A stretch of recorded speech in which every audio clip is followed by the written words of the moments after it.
dia do juízo. Palavra da salvação.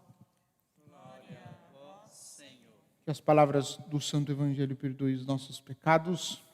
Que assim seja. Podem sentar um pouquinho.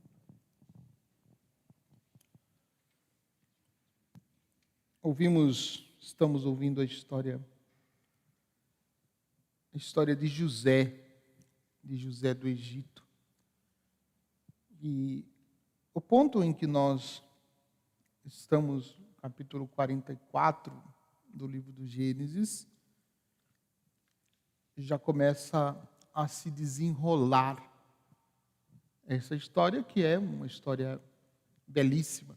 Vale a pena a gente acompanhar passo a passo e a gente identificar nessa história também, muitas vezes, a história da nossa vida.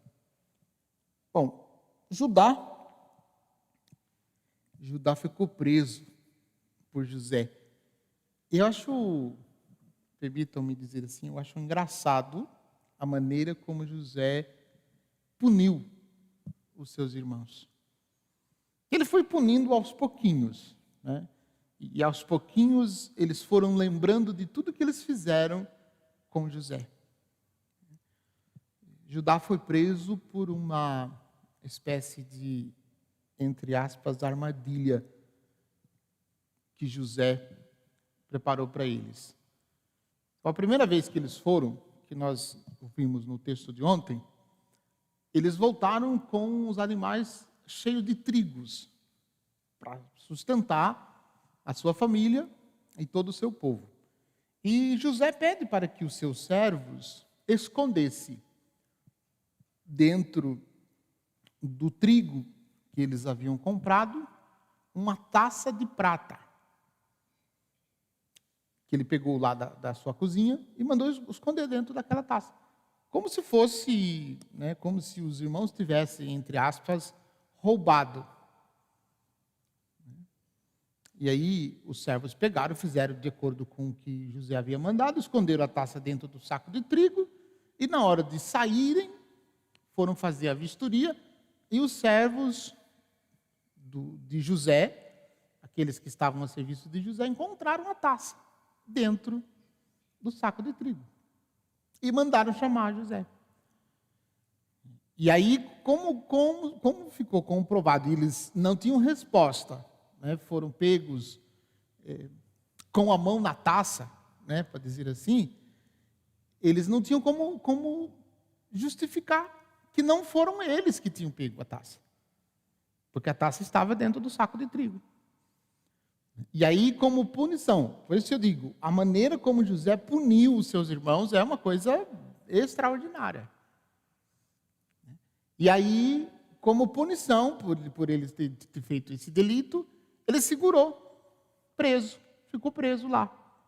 Os outros irmãos voltaram para a casa do pai, então o pai entra em desespero, porque foram 10 e não voltaram, um não voltou, então o velho Jacó fica desesperado. Né? Mas eles, né, e aí, como prova, né, de que eles estavam falando a verdade, José pediu que os irmãos levassem o irmão mais novo de José, que no texto narrado era o filho da mesma mãe. Né? Os outros eram filhos de outras mães. É filho de Jacó, mas filho de outras mães. E os dois, né, que eram filhos da mesma mãe, José e Benjamim, que eram os dois mais pequenos, os dois mais novos dos filhos de Jacó. Né? E aí, quando eles se revelam e começam a conversar, e no diálogo José pergunta do pai, e pergunta se o pai ainda estava vivo, e pergunta se ele teve mais um irmão. E aí José pede para que todo mundo saia de perto dele, para que ele chorasse. No texto de ontem, ele já tinha chorado, só que de forma disfarçada, ainda um choro contido. Né? E o choro de hoje, vocês observaram no texto, é tão forte que o Egito inteiro escutou o lamento de José. E aí que José se apresenta. Então, você imagine a situação. Foi vendido como escravo. Ele conversou com os irmãos precisou da ajuda, ele ofereceu ajuda, e de repente, agora, ele se revela como José.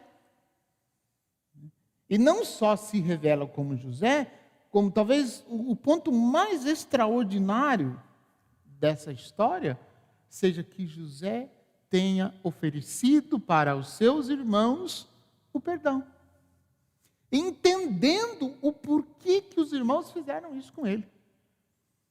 Entendendo que os irmãos fizeram isso com ele para que ele pudesse ajudá-los no final das contas.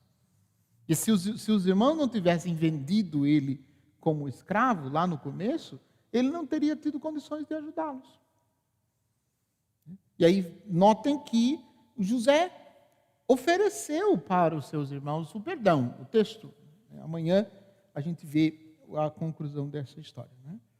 Então, ele ofereceu o perdão para os seus irmãos. E me impressiona porque o quão difícil para nós, em situações muito menores, em situações muito pequenas, muito mais insignificantes do que a história de José, o quão difícil para nós perdoar, oferecer o perdão. E ele ofereceu o perdão. Olhando o texto, a gente percebe, claro, depois de toda esta punição, de forma pedagógica, foram punidos os irmãos, foram punidos por José de forma pedagógica, mas de toda a prova que ele passou, no final ele oferece perdão. Ele restabelece a convivência familiar. Então, vale a pena a gente ler atentamente. A história começa no capítulo 38 do livro do Gênesis e vai até o capítulo 52. Então, são bastante capítulos, contando tintim por tintim. Eu estou comentando somente alguns trechos, alguns lances assim, que aparecem mais fortes no texto que a liturgia nos propõe. Mas é uma história muito bonita. Repito, vale a indicação de leitura. A gente lê com calma e meditar sobre a história de José. Porque certamente a gente vai encontrar muito de nós na história de José. Vale o esforço. No Evangelho nós continuamos o texto de ontem, o envio dos discípulos. Jesus chama os seus apóstolos e os envia para proclamar a boa nova do reino. E aí tem nesse texto umas coisas que me chamam a atenção. Primeiro, a recomendação de Jesus para os discípulos. Não leveis ouro, nem prata, nem dinheiro nos vossos cintos, nem sacola para o caminho, nem duas túnicas, nem sandálias, nem bastão. Interessante essa recomendação. Por que nosso Senhor faz para os seus discípulos esta recomendação? Porque verdadeiramente aquele que se colocou a caminho como missionário, ele tem que estar com o coração livre. Porque se não tiver com o coração livre, ele não conseguirá deixar para trás as coisas, deixar para trás a segurança, deixar para trás a família, deixar para trás, de repente, as posses, para poder ir como missionário. Então, aquele que se põe a caminho do Evangelho, ou aquele que se torna, por vocação, missionário, ele não pode estar apegado a nada. Por quê? Aquele que Jesus dizia, não sei se vocês se recordam daquele texto também do Evangelho de Mateus, que ouvimos semana passada, eu acho. Mestre, eu te seguirei para onde queres que fores. E aí Jesus disse, o Filho do Homem, os pássaros do céu têm seus ninhos, as raposas têm suas tocas, o Filho do Homem não tem aonde reclinar a cabeça.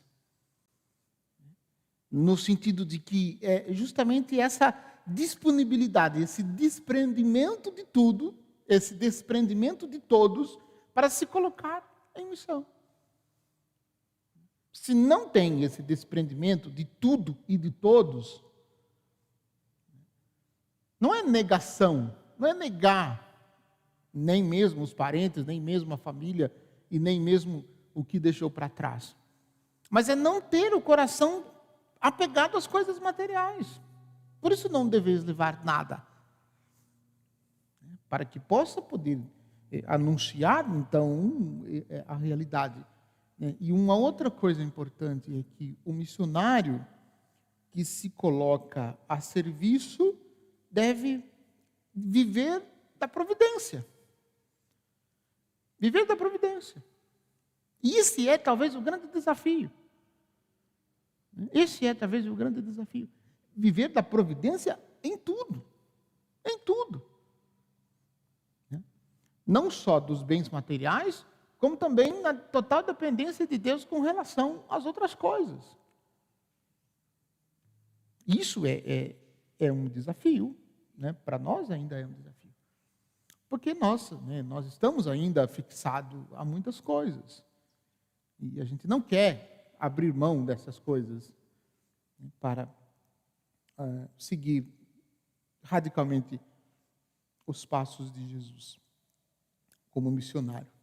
Mas é necessário que a gente se desprenda daquilo que nos amarra para que possamos então anunciar com liberdade a presença de Jesus. E depois tem uma outra exortação que o Senhor faz, no final, a partir do versículo 14, que é bem forte também. Se alguém não vos receber, nem escutar vossa palavra, saí daquela casa, daquela cidade, e sacudi a poeira dos vossos pés. Em verdade, eu vos digo, nem as cidades de Sodoma e Gomorra serão tratadas com menos dureza do que aquela cidade. Isso é uma coisa impressionante. No caminho do missionário, no caminho daquele que é enviado para pregar o Evangelho, para anunciar o Evangelho, vão aparecer muitas pessoas que não vão querer ouvir.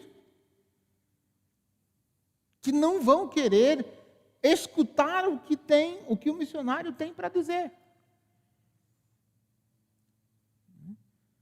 Talvez a nossa reação, muitas vezes, seja parecida com a reação de Pedro e João, os irmãos Bonerges, que numa ocasião estavam lá batizando em nome de Jesus umas pessoas, e Pedro e João disse para Jesus que tinha um homem lá falando em seu nome, profetizando em seu nome, mas nós os proibimos. Aí vem a frase: queres que peçamos fogo do céu sobre eles? Então, muitas vezes a reação nossa é parecida com a reação de Pedro e João, né? Daqueles que não querem nos ouvir, a gente pede, Senhor, queima, manda fogo, Senhor. Mas não é fogo do Espírito Santo, não. A gente pede fogo para consumir mesmo. Não é? Então, Jesus ensina uma receita sobre isso que é extraordinária. Se não quiserem ouvir, não tem problema. Deixe eles em paz, deixe eles lá no canto deles e siga. E sacuda a poeira dos pés como um protesto contra eles e siga o vosso caminho. Como quem diz, no dia do julgamento, eles receberão a recompensa por esta recusa. Porque o Senhor anuncia também, aquele que não acolhe o que foi enviado, também não terá condições de acolher aquele que enviou. E se não querem aceitar, não vai perder tempo com eles, siga em frente, deixa eles, não dê bola para eles, não dê ibope, siga em frente. Esta lição nós também precisamos aprender. Porque a gente pode querer que todo mundo siga no mesmo ritmo e compreenda o Evangelho e a necessidade do Evangelho do mesmo jeito que a gente compreende. E aí, se não tem alguém que não compreende do jeito que a gente compreenda, ou que não está no mesmo ritmo que a gente de repente pode ser tentado a reagir com violência contra eles, porque eles não caminham no mesmo ritmo, porque eles não têm o mesmo nível de compreensão, porque eles não chegaram à mesma profundidade que a nossa. Mas isso não tem como, porque isso depende de pessoa para pessoa. Para alguns, né, aprofundam com mais facilidade e a palavra de Deus transforma a vida deles de tal maneira, né, que mudam radicalmente. Para outros não. Mas é aquela história de água mole em pedra dura, tanto bate até que fura. Então a gente precisa ter essa consciência e a gente precisa aprender esta lição que Jesus nos ensina, né, para que a gente possa ter paciência com os processos, mas nunca jamais deixar de anunciar, de testemunhar. Testemunhar sempre. Se vai ser bem acolhido, se vai ser bem aceito, isso é outra história. Então, paciência com os processos e não desistir. Não desistir na primeira recusa ou na primeira negação. Mas seguir em frente, assumindo a cada dia a missão de tornar Jesus conhecido e amado. Aproximemo-nos do Senhor e deixemos que o Senhor transforme cada vez mais a nossa vida para sermos discípulos missionários dele, para torná-lo conhecido e amado no mundo. Louvado seja nosso Senhor Jesus Cristo, para sempre seja louvado. Irmãos e irmãs, Jesus Cristo continua